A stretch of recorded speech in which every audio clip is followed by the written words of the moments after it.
you're getting ready to sell your business and somebody, well, the buyer doesn't want you to keep on working. Well, that's a non-compete. And rather than tell you what I think, I brought in Zach Wolfe, who knows all about non-competes.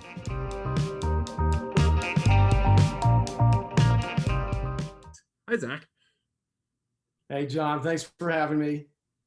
Oh, great to have you. Now, you have been writing on non-competes and you practice primarily in non-competes, or you have a lot of experience with them. Yeah, I think that's fair to say. I do a lot of non-compete work, both pre-litigation and in litigation. On the other hand, it's probably fair to say that you know a lot more about non-compete law than I know about tax law. So we're not necessarily on even footing, but that's okay. I can tell you what I know. That's all right. All I'm going to do is tell you what little I know about the taxation of non-competes when we get to that. But, the point of this is when my clients are thinking about it, it's, well, what are they even getting into? And then when you're thinking about it is, well, what are some of the tax ramifications of what we're doing? So I think we want to start with, Zach, what is a non-compete? Why do we want them? Why would we ever let somebody sign one? Yeah, great question. Well, I would say most of my practice deals with a non-compete with an at-will employee, but a non-compete in the sale of a business is also a very common type of non-compete. And the reason you might want a non-compete if you're the buyer of the business becomes pretty obvious when you think about it. In most cases these days, I would bet that most of the value in the business you're buying is in the goodwill it has with customers. Unless you're buying some kind of heavy manufacturing business or something, the physical assets are probably not that big a deal. So many businesses, it might just be some office furniture and some computers, but the goodwill with the customers, those relationships, that is where the value is. And if that's the case and you're buying, you want to make sure that you get that goodwill and that you're able to preserve that goodwill and continue those relationships. And that's why you may want a non-compete with the former owner. Right. And so when you get started on those, I mean, it's real easy to say, don't do anything, or don't do anything that looks like our business forever.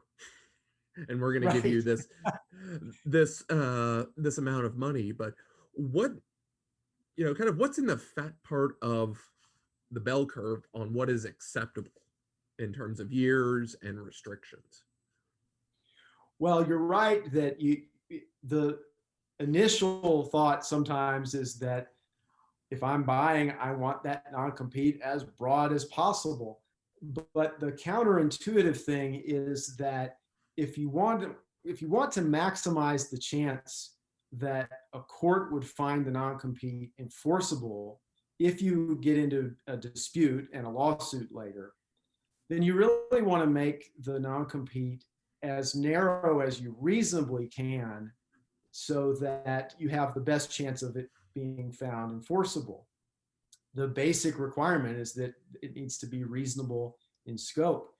And that includes three things. It's the time period, it's the geographic area, and it's the scope of activity restrained. And so you want to make sure that you've got something reasonable on each one of those components. And to answer your question, of course, it just depends on the facts, but I do think there are some general rules of thumb.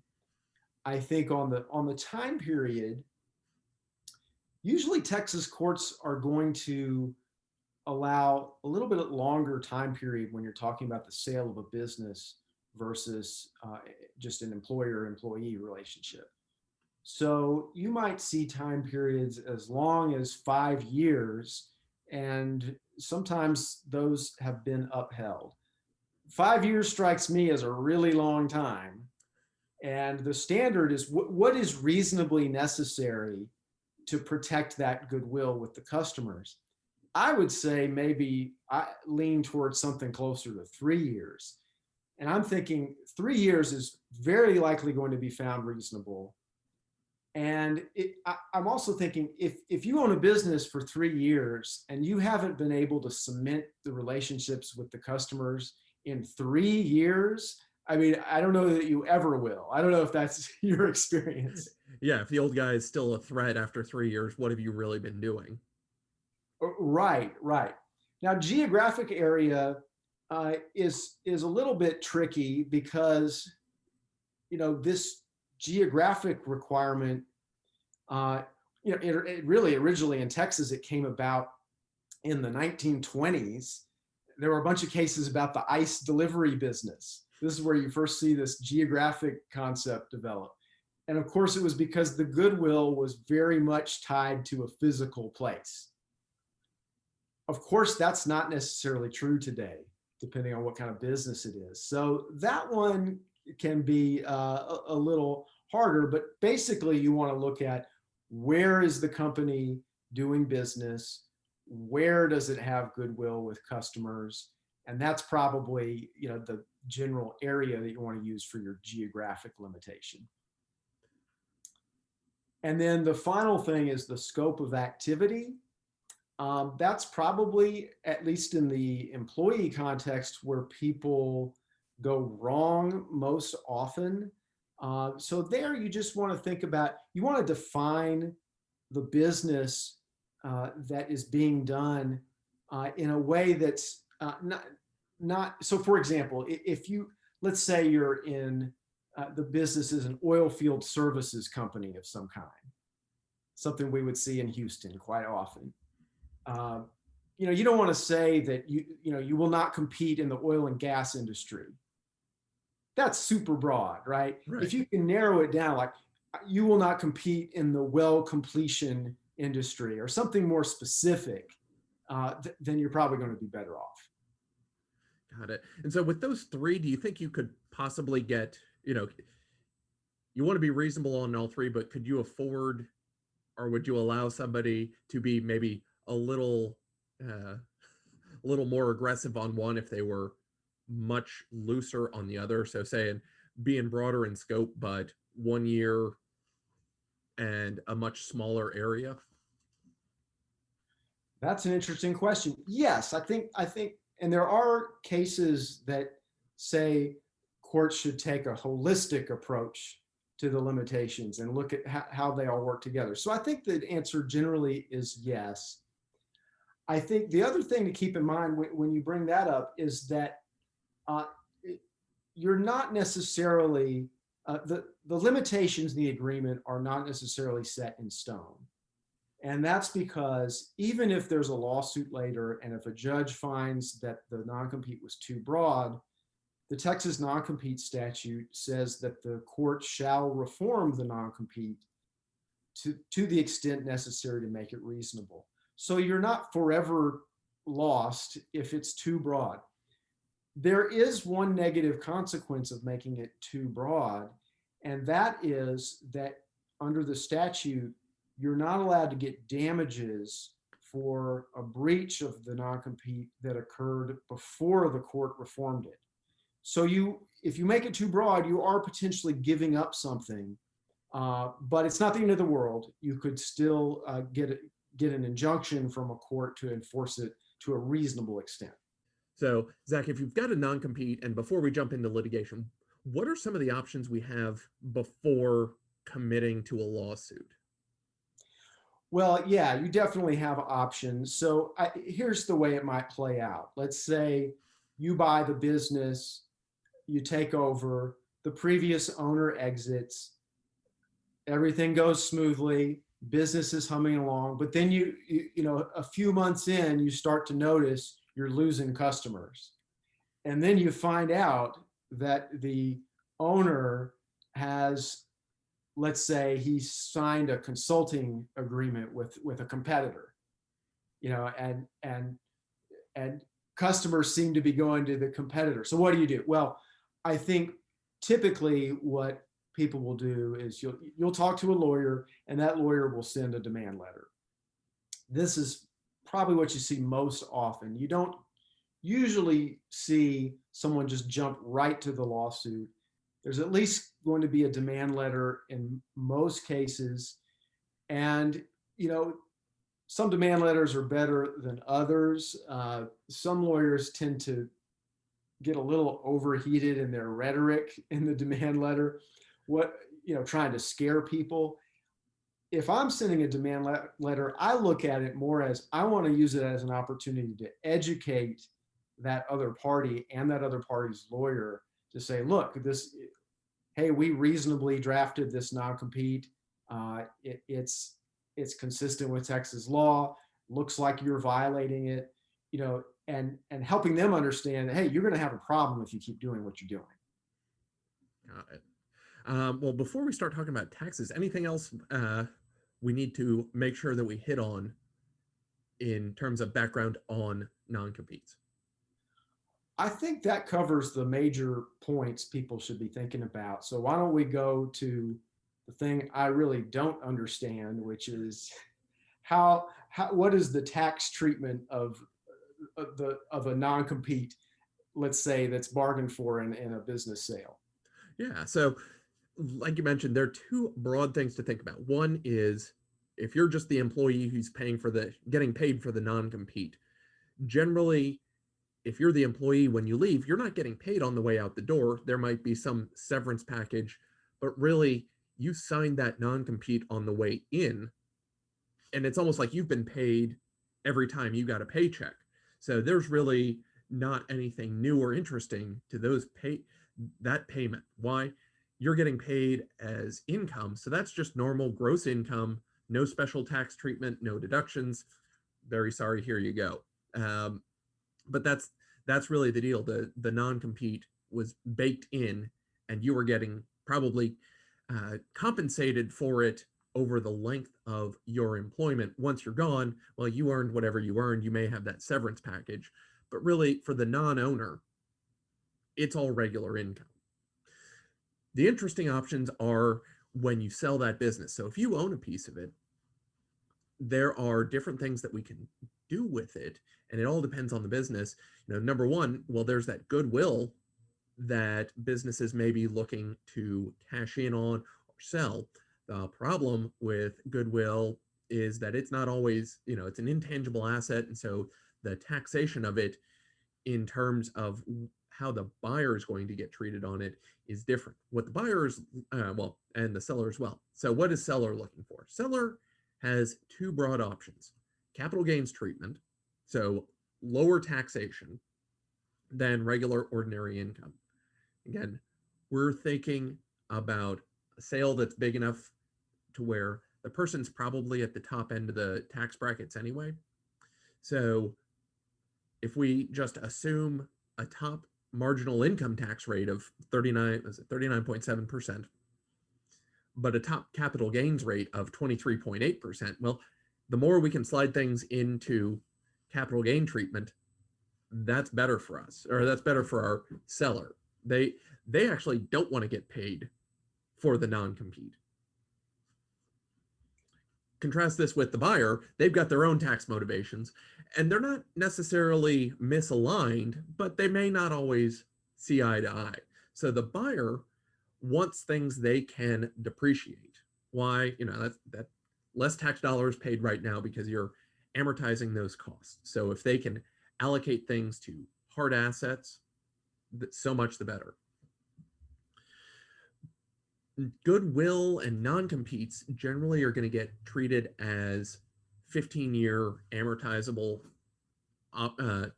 options or intangible assets. What does that mean? It means if you paid or easier math for John since he's doing this on the fly, if you paid $150,000 for that non-compete, then you get to deduct $10,000 per year for 15 years.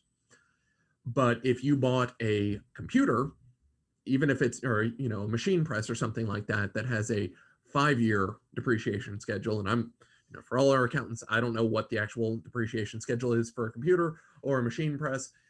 So don't hammer me on that, but it really, you instead of $150,000 split up 15 ways, it's $150,000 split up 5 ways, and you're making that back much faster in terms of being able to write that off. Ultimately, the business cares, they have money going out the door.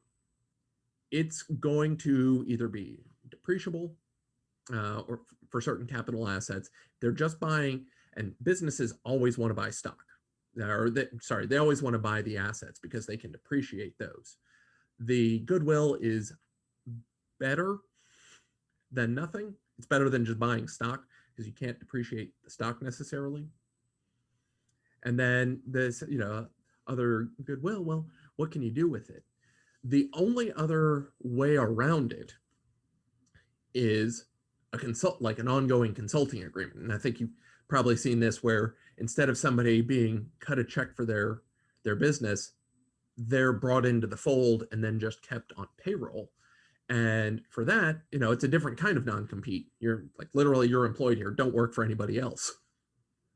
And so the option there is, well, you're going to pay regular income, and the bonus tax is you're going to pay your normal employment taxes. So Social Security, FICA, FUTA, all of those things. And so it's this mix of, well, can we get some of the assets out in a different way and in such a way that it doesn't, really make things worse for everybody else?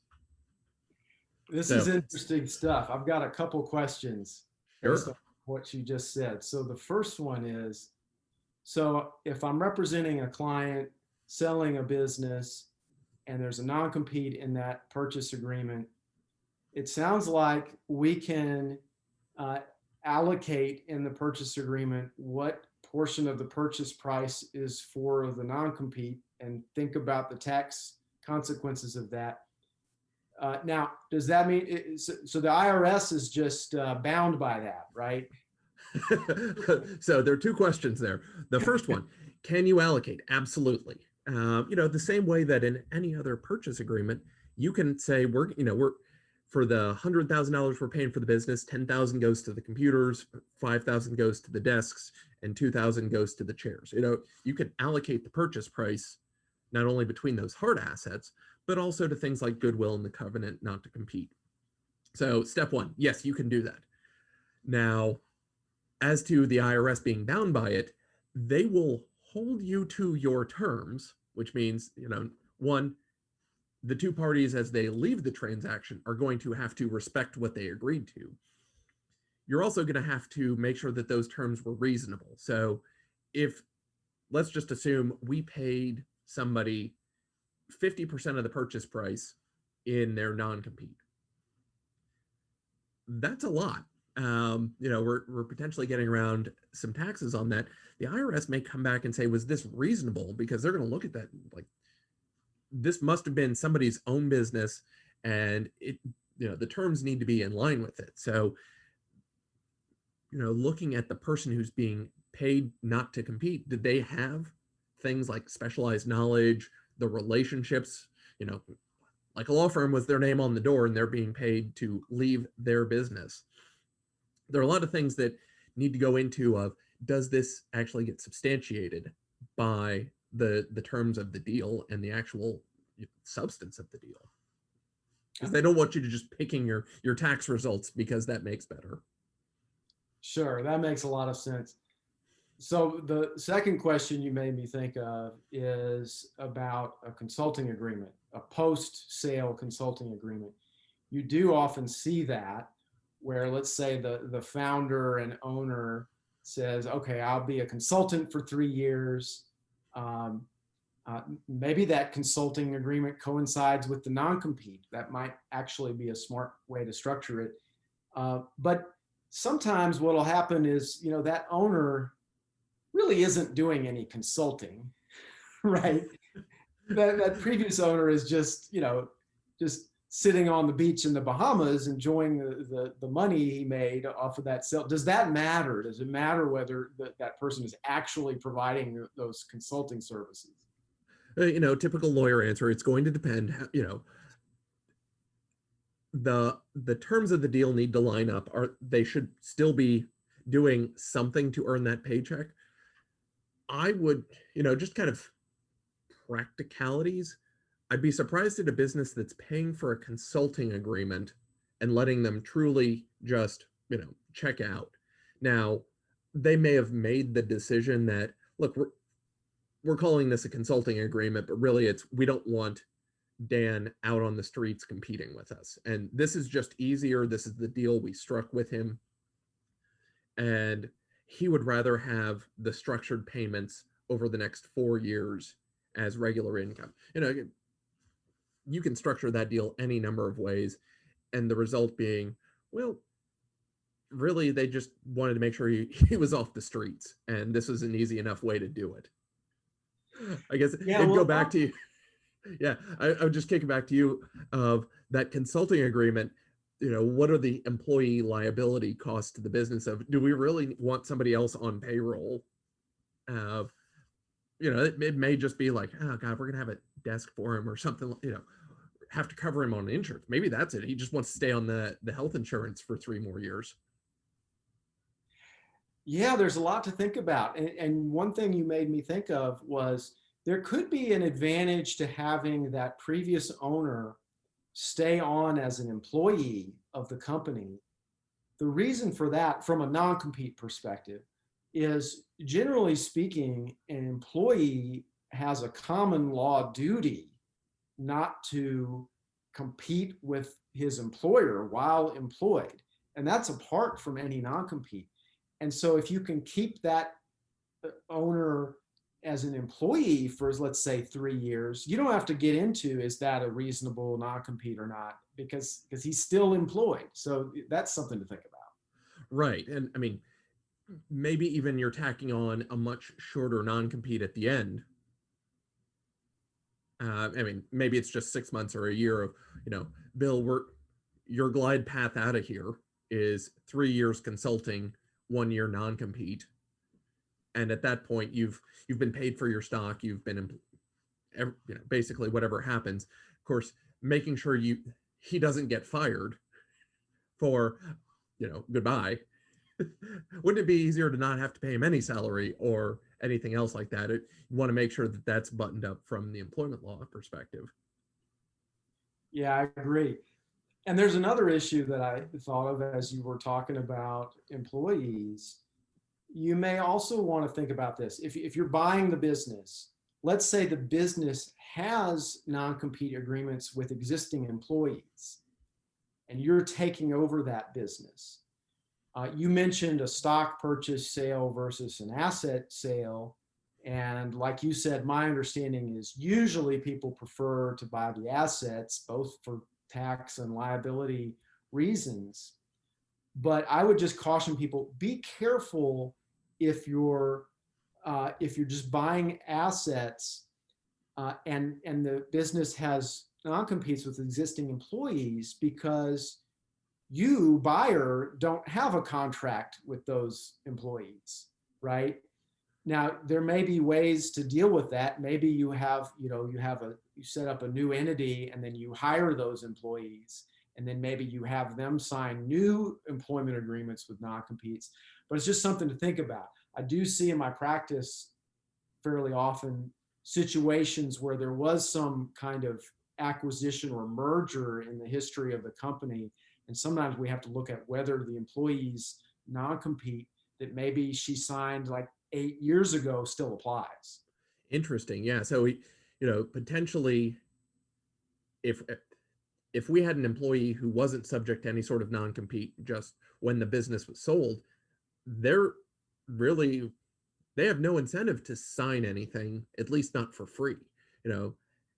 Think about Bill, the owner, selling his company, and Sue, the salesman, is like, oh, this is great. Bill, I don't want to go work for the new buyer.